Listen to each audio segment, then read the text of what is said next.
Hey everybody, welcome back to the eBay shop. My name's Corey. I'm Teresa. And we are Grams and Pops Vintage, and today we're going to talk to you about something I have no idea about. We're going to talk about silverware. We're going to talk about silverware. We're Flatware. just dabbling in it, but we've learned Eating sticks. a lot on What it. else can you call silverware?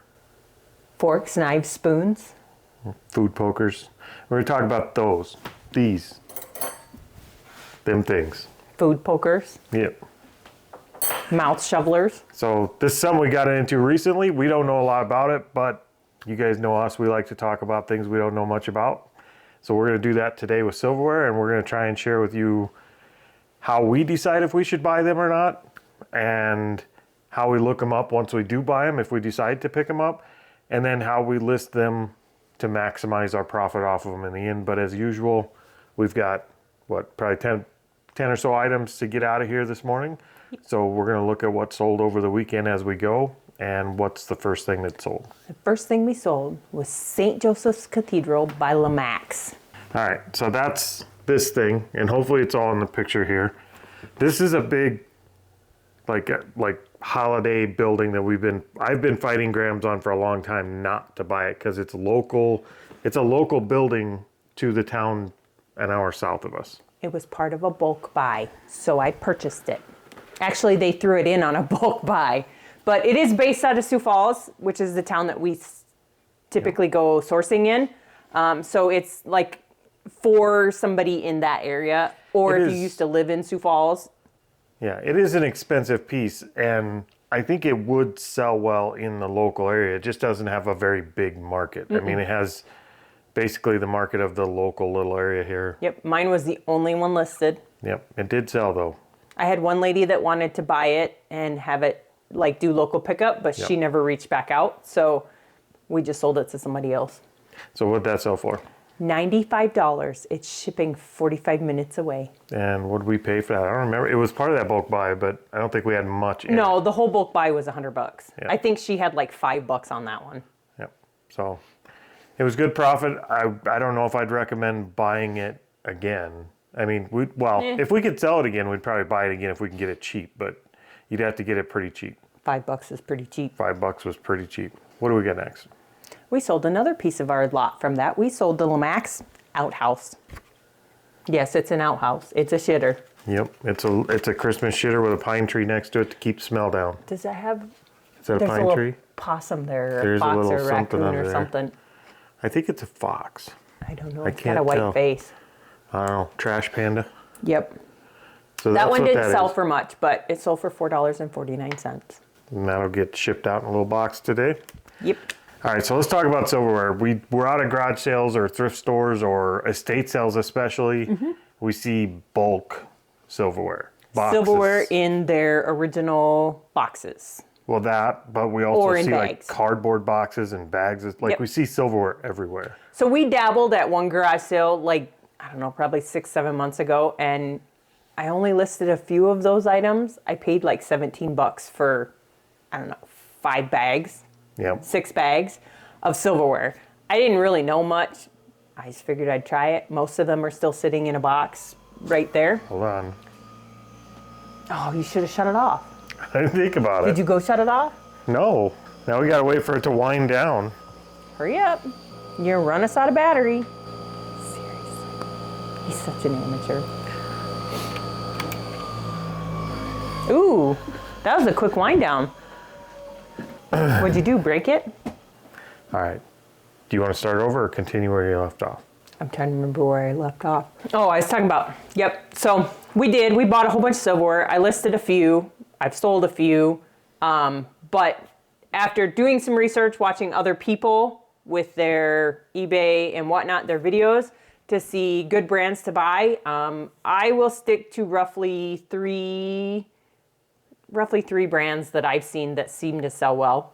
I don't know if we'd stick with 3 brands. We just know 3 brands now. Well, she knows 3 brands now better than... If we saw silverware that looked expensive and felt expensive, we would still take time to look them up. Yep. The very first one that we listed and bought and listed was Echo brand. Yeah, not a fantastic brand by No, any but we sold over half of that set already.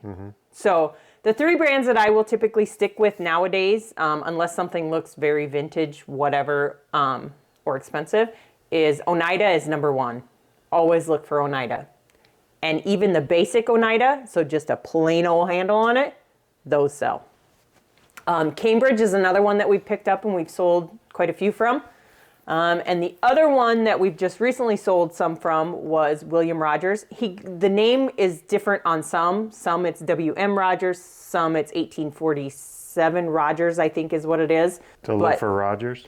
Yes, look for Rogers. So those are the ones we typically stick with. Last week we sold a set of forks that were United National, I think was what it was. I think for the silverware, probably, if you don't know anything and you're just starting and they're none of these brands, I think the thing I would look for is the silverware like the cheap, thin silverware, or does it have some heft to it? Does it feel heavy? Does it look somewhat ornate? And if it does, then if you just want to do a quick look on the back of it and look it up on eBay quick and just see if the values look okay. You don't have to dig down and find the exact comp. Just see if the values for that brand look okay. Yep. I've seen quite a few that just say like stainless on the back. I don't typically pick those up because I don't know. Like Oneida is 100% branded. They have Oneida on the back of it. Cambridge says Cambridge on the back. Yep. William Rogers, they all say something. So I typically stay away from any that don't have some kind of brand. What do they call those? Signature? Stamp? Trademark? I don't know. Maker's mark? Maker's mark. That's what it is. If they don't have a maker's mark on the back, I typically stay away from them because, one, I don't want to do the research to go through. That was kind of like charades, but the person giving the hints doesn't know the answer. Shut up. That was weird. I don't typically pick up any that aren't marked because I don't want to go through the work, even though I do like research, of going through silverware. There's so many far and few between, so many. There's lots of silverware. Yes, but I don't want to take the time to go through them and try and figure out what it is. Because even if you take a snapshot, like a Google Lens of it, you're not necessarily always going to find it because there are a lot that look alike. I think silverware is a really under sought after category. Mm-hmm. It's a category not a lot of people are looking at, and when you do find it, there's just so much of it. I mean, there's just bulk of it to where when you do buy silverware, you're getting cardboard boxes of it and things like that to where you don't have to, I mean, you can afford to be picky. Because when you do make a buy, you have 30 listings worth of silverware in that buy. Yep. And the listings can add up really quick. I mean, it's not $2 at a time. Nope. They're good listings, which we do have a couple in this video that'll sell, and you'll kind of see what we're talking about. The variation in prices. Yep, and how we list them and stuff like that. But I think in general, that's kind of what we look for in terms of should we buy it or not. Mm-hmm. Is it branded, like an actual brand? And we have a few brands we look out for now. And then beyond that, if it is branded, does it have some weight to it? Does it feel like it's quality and not cheap, thin silverware? And is it, one other thing, is it onesie, twosie? Like, I would much rather buy a whole set than 1, 2, 3, 4 of an entire set. Yeah, it's much easier when you get ready to sell it, if it does have value, if you could build lots. And that's hard to do if you only have a couple of pieces. So look for, you don't have to have like a complete 9-piece setting or anything for an entire set of silverware, but look for bulk silverware. So bag, a box, not just 1 or 2 pieces. But what else sold that we can get shipped out of here this weekend? We sold Mickey Mouse. We sold an Ensco, Disney Ensco Best of Mickey Mouse Steamboat Willie. That's him. We bought like 3 or 4 pieces of this big Mickey Mouse Ensco set, which we didn't do too terrible on. I don't think we paid too bad for it, but we probably should have paid a little less for it. I want to say we paid $50 for the whole set. Yep, and this is the second or third one to sell. This one I did not mess up on. The first one I messed up on because I didn't realize she sold how much it was listed She took an offer that was a little too cheap. I did, but this one didn't. That one sold for what? $49.99 plus shipping. Yeah, so we're going to do, well, we're already in the profit on these. We've done okay on these. Yep, the big one we have is still sitting out there. It's listed at like $229 because it's cool. Yep, we've got the big one left, and when it sells, and it probably will over the holiday season here, then that's where the bulk of our money will come from. So, all right, what else we got? Starbucks. We've started to dabble still in Starbucks cups. Started to dabble. We've been doing that. This was some of the first stuff we bought. Oh, it was, because that was part of our estate sale So that's, auction. this is the Starbucks cup, and it's a London. Yep. See, we've got the little Doctor Who booth on it. It's not Dr. Who. It's a phone booth. But that's a good one. It's hard to notice. I actually had to feel the rim of it, but there is inside. There is one little chip. Is there? Oh, there it is. Found Yep. it. You can't see it at all. Like, You I could just tried. feel the chip right I there. noted it and everything, but that was one that I picked up at Goodwill for $1. They had a Starbucks cup listed for $1. A London one. And what'd that sell for? You want to guess? I'm gonna say $25. $29.99. Not bad. Good guesser. And it was only on the store for about 2 days. The next thing we have to talk about is my silverware. One of the sets that we picked today. So we're going to talk about the Oneida ones that we sold. Okay, so we have a set of 4 forks. They're Oneida apparently. They are. Look at how shiny they are. And they look brand new. Do you know They why look they're like shiny? They had the They had the strips stain or the tarnish free. because they're strip in it. silverware. That's why they're shiny. They're meant to be shiny. You mean, do you know why they're not tarnished? Yes. Even though if they're stainless steel, I thought silver. I don't think stainless will tarnish. Not Those like, are stainless. It's not like silver. So these are in really good shape, and they sold for how much for that? 4 forks. $54, free shipping, but those will cost me like $4 to ship. And that is why we're starting to dive more into silverware. So that Oneida set, it's Oneida Brahms. So I didn't say that before. Those are an Oneida Brahms dinner forks. But out of that entire Now, Brahms means that's what The that pattern. pattern Yep, is. the pattern. Okay. that entire set, it was a 16 place setting. Yep. So 16 of Each each individual. piece. Salad fork, dinner fork, butter knife, spoon, blah, blah, blah. So lots and lots of pieces. Yeah. 16 place settings. Yeah, I think that's what it was. I think it was 12 or 16. I can't remember, but And these are dinner forks. yes. And I know how to tell the difference now. Those are dinner forks. Shut up. So out of that entire set that we bought, the only thing I have left are 3 serving spoons. 3, they call them pierced, but they have the holes in them. 1 set, Like strainer spoons yes, they're like tablespoons. for scooping peas so the juice Yes, comes out. yes. Gotcha. I have 1 set of forks left, 1 set of actual, they call them soup spoons, and the fancy. So all Sure, that was a very long way of getting to the topic of how did we know these were Brahms when they only say Oneida on it? How did we identify the pattern so we could list them properly? So That's where Graham's kind of shines. She did the research on them and she found a way to actually identify the different silverware. Once you decide you're going to buy them, how do you figure out exactly what you have so you can sell them at the best price?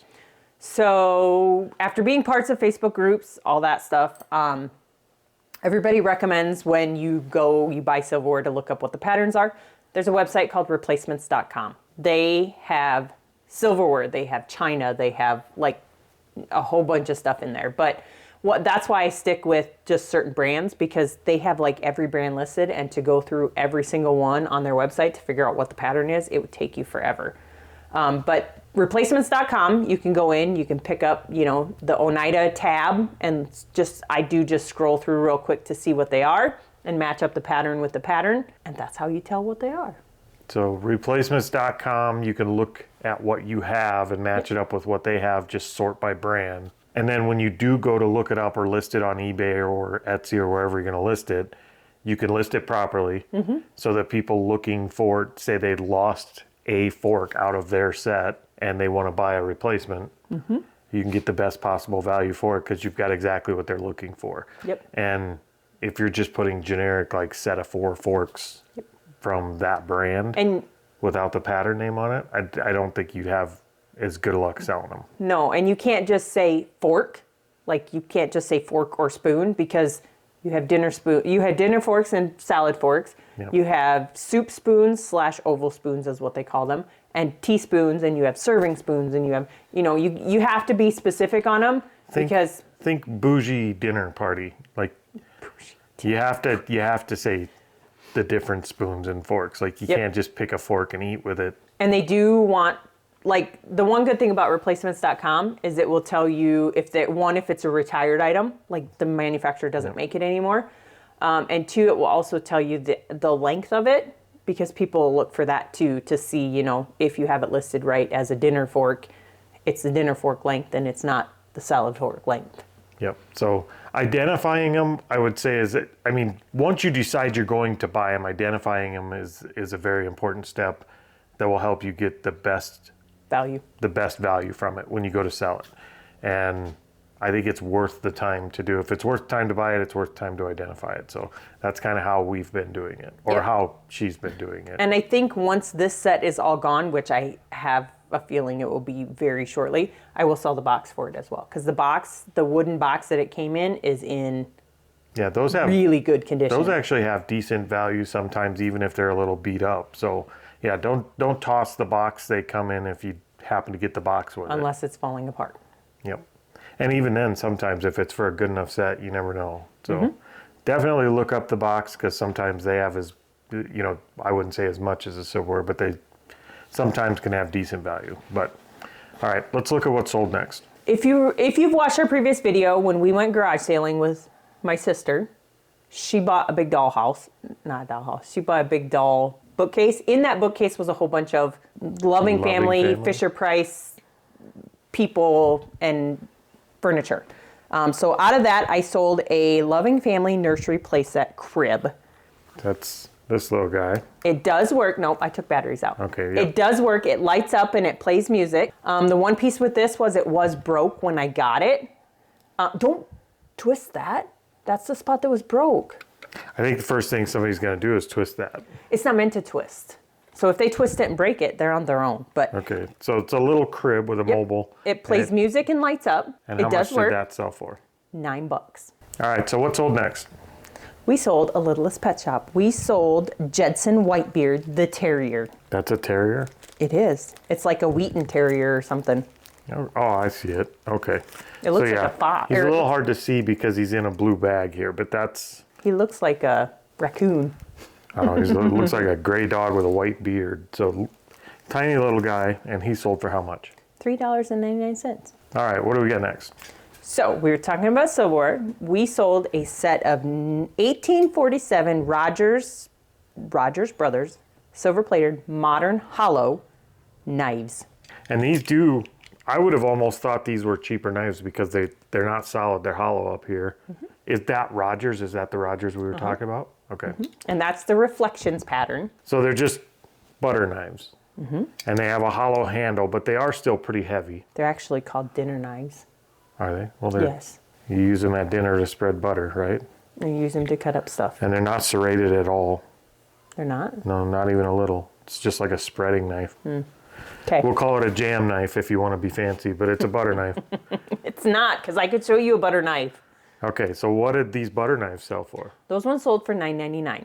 So yeah, they are much cheaper, but $9.99 for 4 knives that ship in a poly mailer, you can't really beat that. Like, I'll ship these all day long at that price. All right, so the last piece of this silverware saga here is listing them, figuring out how to list them to maximize your profit. It's very tempting when you buy a whole set in a box that's complete to list that as a complete set.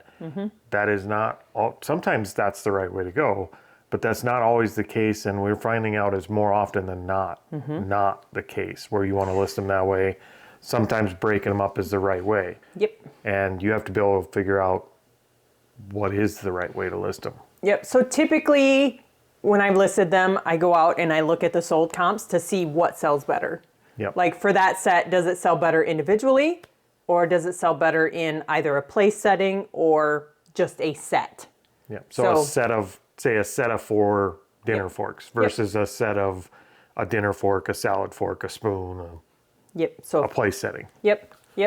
I've only done one place setting, only because in that set that we had, the Oneida one, there was extra pieces in there. Yep. So I just took those extra pieces and I just set them as a lot, as the 4 pieces. And it wasn't a full place setting, but I just listed it as that. But typically I will go out and look, like our Echo ones that we initially bought. Those are all listed as individual forks, or individual fork individual knife, individual spoon, that Yep. type of thing. Yeah, not even grouped up as like 4 forks, just an Nope. individual fork. It Yep. seemed like when we looked at solds and listeds, it seemed like they were actually moving and selling better as just an individual. Part of that is because, you know, for those ones, they have like a It was like a faux teak wood handle, but it was plastic. But it looked like wood. but that's something that, you know, as it gets older with age, it's going to potentially break with washing and crack and all that stuff. So if you just need to replace one piece, some people with like the Oneida ones or the Cambridge or the William Rogers, like the last 2 sets that we sold were sets of 4 because they're trying to either replace their sets as they've had damage or whatever, or they're trying to build up their set. Yep. So we've done quite a bit of research once we have the silver and we have it identified. We do quite a bit of looking back and forth when we're comping, trying to figure out how to sell them and what to sell them for, just to figure out how they're selling best. That's the question you have to answer. How are they selling best at the best price? Yeah, so even if they're listed individually, you know, and you go through and there's a whole bunch that are listed individually, but you go to the sold comps and they're listed as, you know, 4-piece set, 6-piece set, whatever, then you know that the individuals are not selling as well as the other ones. Yeah, the last thing you want to do is buy a whole set of silverware for $10 and try and sell it as a set and then sit on it for 2 years. Yep. When the sets of 4 forks or 4 spoons or whatever will sell in 30 days and you can knock that whole set out in a couple of months rather than sitting on it trying to sell an entire set.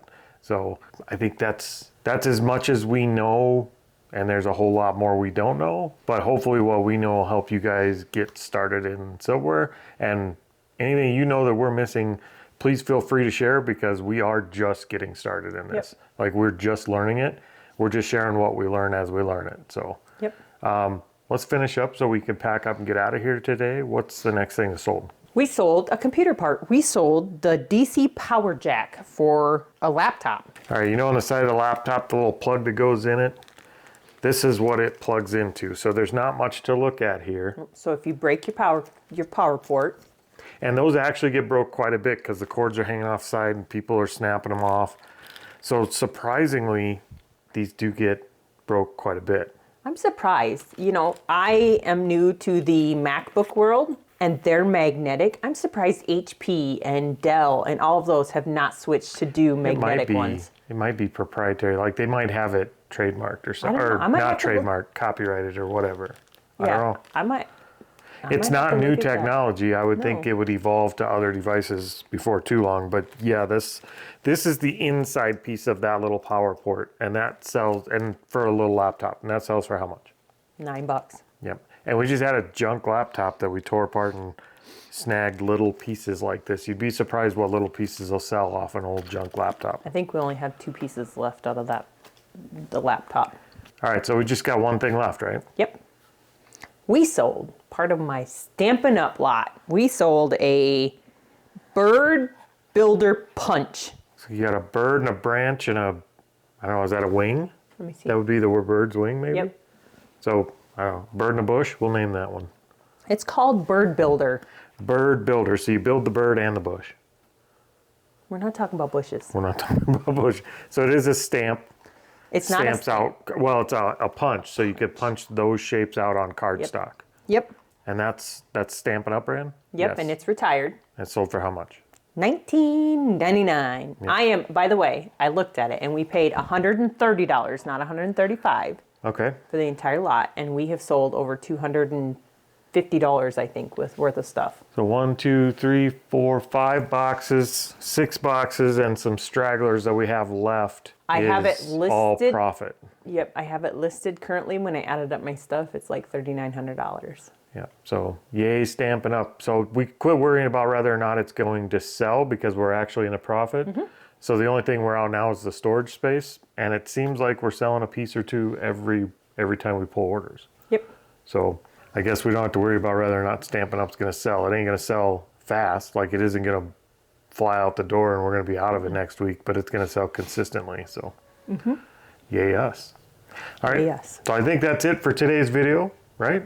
Yep. Hopefully you learned something about eating sticks. So, behind camera scenes today, we do have an assistant. We have an apprentice. an intern. Yeah, an intern. He doesn't want to be on camera because he's shy. He's shy. But my nephew, can I say your name? My nephew Tay. Tater. We got Tater over here. He is down here helping us out for the day as part of a school project. He has to go job shadow somebody. So he chose to come job shadow us at our eBay store. Yep. So he gets to see what it's like to not have a job. Yep. So we showed him how to pick stuff. We'll show him how to pack stuff. He's watching us record video. He was standing here while we sold some stuff. So technically he sold some stuff. Yep. But just had to give a shout out. It's been fun. So shout out to Tater. You know who you are. Tater. All right, we're going to get out of here and get this stuff packed up so we can get to the post office. We will see you guys next time. Hasta la vista, baby.